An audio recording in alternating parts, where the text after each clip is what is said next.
किया जाएगा, कृषि योग्य भूमि ज़्यादा रहेंगी, तभी जा कर के हमारा भारत जो है वो कृषि प्रधान देश बना रहेगा। और किनारे जो हैं वो करोला हैं, जो कि फ्लावर को अट्रैक्ट करने का काम करते हैं, जिससे सो हेलो गाइस, स्वागत है आप सभी का हमारे इस वीडियो में। तो जैसा कि इसके पहले भी हमने खेत के बारे में डिस्क्राइब किया है, खेत की वीडियो हमने दिखाई है, लेकिन आज फिर से हम खेत में आकर के वीडियो बना रहे हैं। आप देख सकते हैं ये शाम हो रहा है और सूरज ढल रही है। तो यहाँ पे सरसों का खेत है।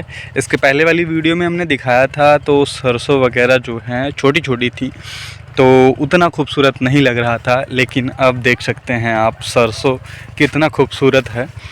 और इस टाइम पूरा आप कभी ड्रोन व्यू से देखेंगे अगर, तो पूरा पीला पीला या फिर हरा हरा और पीला, पूरे जहाँ पे भी खेती होती है आपको पूरा हरा और पीला रंग ही दिखाई देगा। मतलब एक तरीके से जैसे कि प्रकृति जो है वो अपने आप को डेकोरेट कर लेती है, सजा लेती है, ठीक उसी तरीके से। तो आप देख सकते हैं ये फूल हैं, फूल और सरसों के फूल आप बैकग्राउंड में देखेंगे, काफ़ी अच्छा व्यू आता है। और जितनी तारीफ़ करें खेत खलिहान की या फिर प्राकृतिक वातावरण की, उतना कम है। तो जैसा कि आजकल एक चल रहा है कि अरावली की पहाड़ियाँ काटी जा रही हैं और जो शहर हैं अर्बनाइजेशन की ओर, मतलब गांव भी अर्बनाइजेशन की ओर बढ़ रहा है, यानी कि गांव में भी धीरे धीरे शहर वाला एक सिस्टम देखने को मिल रहा है। मतलब कहें कि भारत को एक डेवलप्ड कंट्री बनाने की कोशिश की जा रही है, लेकिन हम उस डेवलप्ड कंट्री में बात करेंगे कि डेवलप तो हो रहा है, लेकिन उसके साथ साथ हमारी जो प्राकृतिक चीज़ें हैं उनका विनाश हो रहा है। जैसे कि अभी हम आए हैं यहाँ पे गांव में, खेत में आए हैं, तो यहाँ काफ़ी सुकून, मतलब एक जो नॉइस होती है शहरों की वो नहीं है, सुकून है, शांति है, चिड़ियों की आवाज़ सुनाई देती है और साथ साथ चारों तरफ हरियाली दिखाई देती है। वो देख के काफ़ी सुकून फील होता है। उसके बाद यहाँ पे किसी भी प्रकार के एयर फ्रेशनर की ज़रूरत नहीं होती है, एकदम शुद्ध हवा होती है। साथ साथ नल से आप पानी निकाल सकते हैं, वो भी शुद्ध होता है एकदम से, बिना कंटामिनेटेड हुए। उसको किसी भी प्रकार की प्योरीफायर की ज़रूरत नहीं होती है। आज भी गांव में नल से सीधे पानी निकाल के पीते हैं। ये देख सकते हैं आप, चने की खेती है यहाँ पे, और वहाँ पे आज़ाद प्याज उखाड़ के लेकर आ रहा है। अभी आज बनेगा पकौड़ी, दिखाओ। यहाँ पे देखो प्याज लेके आ रहा है, इसकी पकौड़ी बनेगी। काफ़ी अच्छा होता है हरे प्याज की पकौड़ी। यहाँ पे आप देख सकते हैं ये धनिया का पेड़ है। धनिया का भी हाँ, सब्जियों में काफ़ी रोचक महत्व है इसका, यानी कि सब्जियों के स्वाद जो है वो बढ़ा देता है। यहाँ पे आप देख सकते हैं प्याज की वेहन जो बोलते हैं, यानी कि प्याज के बीज को डाला गया है, अब छोटे छोटे हुए हैं। अब इनको यहाँ से, ये बहुत नज़दीक हैं, इनको उखाड़ के उसके बाद दूरी दूरी पे लगाया जाएगा। और ये सरसों है।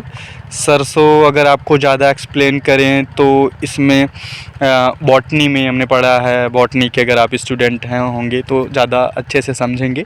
इसमें जो है फ्लावर के कई पार्ट होते हैं। फ्लावर के कई पार्ट अगर हम आपको दिखाने की कोशिश करें तो यहाँ पे जैसे है छोटे छोटे जो पुष्प के कलियाँ निकल रही हैं, उसके बाद फिर वो फ्लावर जो होता है वो बड़ा होता है।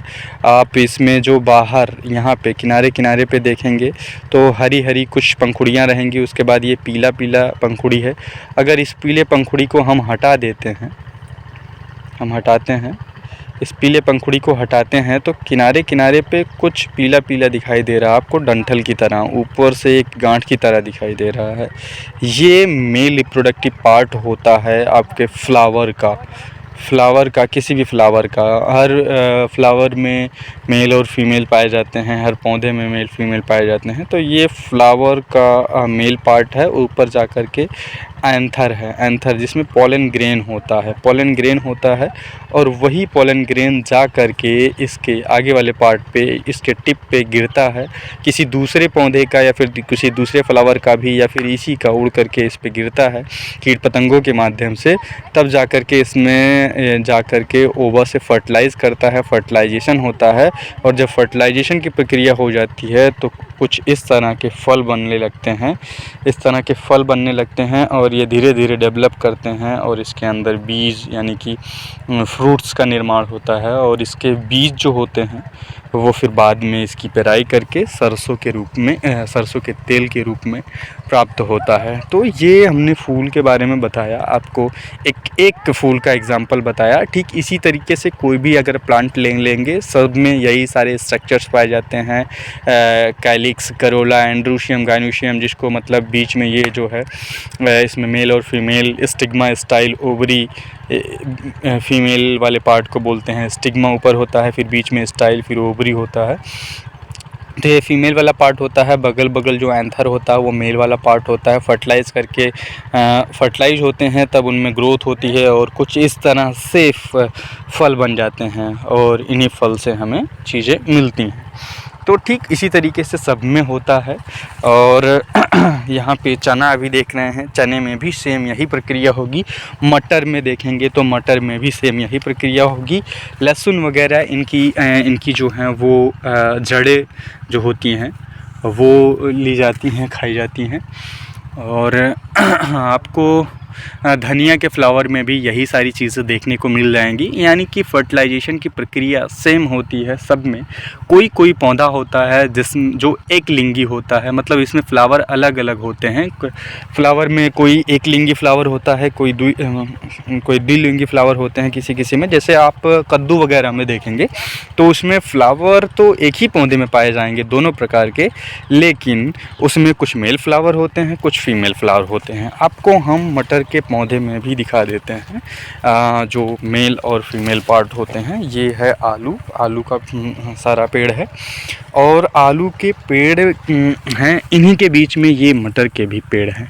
मटर के पेड़ हैं। मटर के पेड़ में आपको दिखाने की अगर कोशिश करें तो ये जो हरे वाले पार्ट हैं, सॉरी ये बीच में आ रहा है आपका टेंड्रिल, यहाँ पे देख सकते हैं आप जो हरा वाला पार्ट है, हरा वाला जो पार्ट है इसको बोलते हैं कैलिक्स बोलते हैं या फिर सेपल्स बोलते हैं। ये जब कली अवस्था में रहता है फ्लावर तो उसको प्रोटेक्ट करने का काम करता है।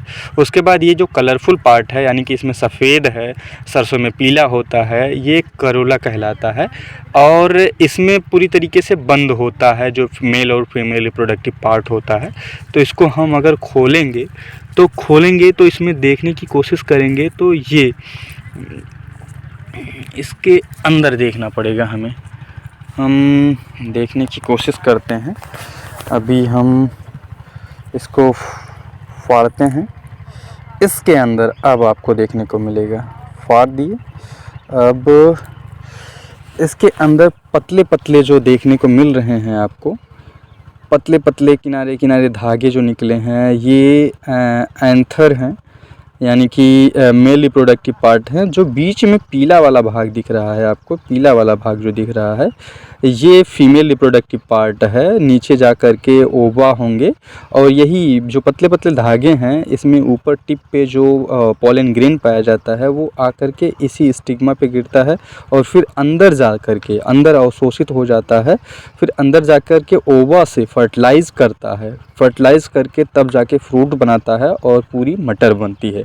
तो इसी तरीके से सभी पौधों में होती है ये सारी प्रक्रियाएं जो हैं, ये सभी पौधों में होती हैं। तो ये हमने मेल और फीमेल रिप्रोडक्टिव पार्ट आपको दिखाए हैं फ्लावर्स के लाइव, जो कि सरसों का दिखाया हमने और ये मटर का दिखाया।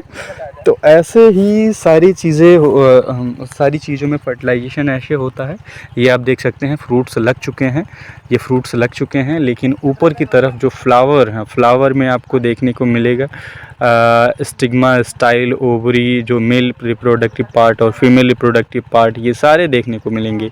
ये बीच में जो पार्ट है वो फीमेल रिप्रोडक्टिव पार्ट है, जो बगल बगल पीला पीला टिप दिख रहा है वो मेल रिप्रोडक्टिव पार्ट है। और किनारे किनारे जो हैं वो करोला हैं, जो कि फ्लावर को अट्रैक्ट करने का काम करते हैं, जिससे फ्लावर अट्रैक्ट होकर के आकर के एक फ्लावर से दूसरे फ्लावर पे बैठते हैं, तो पॉलन ग्रेन जाकर के स्टिग्मा पे गिरता है और फर्टिलाइजेशन की प्रक्रिया आसान होती है और हवा के द्वारा भी ये प्रक्रिया होती है। तो इस तरह से आपको ये चीज़ समझ में आई। हम बात कर रहे थे पोल्यूशन की, बात कर रहे थे। अभी आप गांव में देखेंगे, गांव में जाएंगे तो पोल्यूशन बहुत ही कम है। AQI अगर की बात करें, जो कि दिल्ली में आजकल बहुत ज़्यादा बढ़ गया है, AQI रेट की बात करें, दिल्ली में बहुत बढ़ गया है, लेकिन यहाँ पे आप देख सकते होंगे पूरा एकदम से मतलब जो धूल कण है वो कुछ भी नहीं दिखाई देते हैं, और धूल कण के बड़ी मात्रा ही AQI रेट को बढ़ाते हैं। यानी कि जो डस्ट पार्टिकल होते हैं, जो कण होते हैं धूल में, वही हमारे लंग्स को डैमेज करते हैं। बाकी तो इन्वायरमेंट में बहुत सारी गैसेज हैं, जाती हैं, सब एल्बलाई तक जाती हैं। उसके बाद फिर ऑक्सीजन को सिर्फ ट्रैप करता है जो हमारा RBC होता है। उसके बाद कार्बन डाइऑक्साइड के साथ सारी गैसेस फिर से वापस चली आती हैं, मतलब निकलती हैं वापस। लेकिन अगर AQI रेट ज़्यादा होता है, हवा में धूल कणों की संख्या, धूल कणों की साइज़ जो होती है बड़ी होती हैं, धूल कणों की संख्या ज़्यादा होती है, तो वो लंग्स के एल्वेलाई में जा कर के बैठते हैं, जिससे बाद में धीरे धीरे अस्थमा, दमा, ये सारी चीज़ें मतलब लंग डिजीज़ कॉज करती हैं। तो आई थिंक ये सारी चीज़ें आपको समझ में आया होंगी, और गांव के महत्व के बारे में आपको समझ में आया होगा कि गांव में रहना काफ़ी अच्छा है। तो हमारे कहने का मतलब है, जो हमारी जो कंट्री है वो अर्बनाइजेशन की तरफ मूव कर रही है। अभी हाल ही में आपको देखने को मिला होगा कि अरावली की पहाड़ियाँ काटी जा रही हैं, और अरावली की पहाड़ियाँ काटी जा रही हैं इस नाम पे कि वहाँ पे फैक्ट्रियाँ लगेंगी, यानी कि भारत का विकास होगा। लेकिन भारत का विकास ज़रूरी है, लेकिन जहाँ से हमें ऑक्सीजन का एक हब है, ऑक्सीजन की एक पूरी रीढ़ है, उसे ही नष्ट कर दिया जाएगा। जल के स्रोत का एक पूरा एक रीढ़ की हड्डी है, समझ लो कि एक हब है, उसे ही अगर नष्ट कर दिया जाएगा तो हमारे यहाँ पर्यावरण प्रदूषण बढ़ जाएगा। हर प्रकार के प्रदूषण होंगे, नॉइज़ पोल्यूशन होगा, एयर पोल्यूशन होगा, सॉइल पोल्यूशन होगा, और वाटर पोल्यूशन होगा। जैसे कि अभी हाल ही में एक जगह पे वाटर पोल्यूशन के कारण ढेर सारी मौतें हुई हैं, आपने देखा है। तो ये सारी चीज़ें अवॉइड हो सकती हैं अगर हम इन्वायरमेंट को नेचुरल बना के रखें। नेचुरल बना के रखें कि मतलब ज़्यादा से ज़्यादा प्लांट हों, ज़्यादा से ज़्यादा पौधे हों, तो फिर जा कर के वो सारी चीज़ें हो सकती हैं। बहुत सारी चीज़ें बनाई जाती हैं जो प्लास्टिक वाली चीज़ें होती हैं, उनको अवॉइड करके उस जगह पे बायोडिग्रेडेबल चीज़ें इस्तेमाल किया जाए। मतलब किसी भी चीज़ की मैन्युफैक्चरिंग हो तो वो बायोडिग्रेडेबल रहे, यानी कि पेड़ पौधों से बनी हुई रहें, जिससे वो सड़ गल के फिर से मिट्टी में मिल जाएँ और कोई भी सॉइल पोल्यूशन या एयर पोल्यूशन या फिर जल प्रदूषण कॉज ना करे। तो कुछ इस तरह से चीज़ें अपनानी पड़ेंगी, जिसकी वजह से जा कर के पर्यावरण हमारा शुद्ध होगा और हर कोई एक अच्छी सांस ले पाएगा। क्योंकि कहते हैं जल है तो जीवन है, तो जल को सबसे पहले स्वच्छ रखना होगा। उसके बाद सांस हमारे लिए सबसे ज़्यादा ज़रूरी है, जिसके लिए हमें हवा को शुद्ध रखना होगा। और मिट्टी जो है, मिट्टी में हम ढेर सारे अनाज उगाते हैं। जैसे कि भारत को कृषि प्रधान देश कहा जाता है।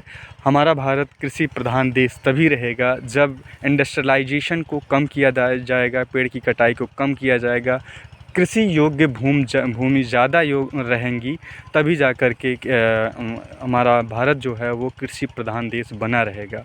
और साथ ही साथ किसानों को हर तरह से सपोर्ट किया जाएगा, जैसे कि खाद मुहैया कराए जाएंगे, सब्सिडीज़ दिया जाएगा, ये सारी चीज़ें की जाएंगी, तब जा कर के चीज़ें सुधरेंगी।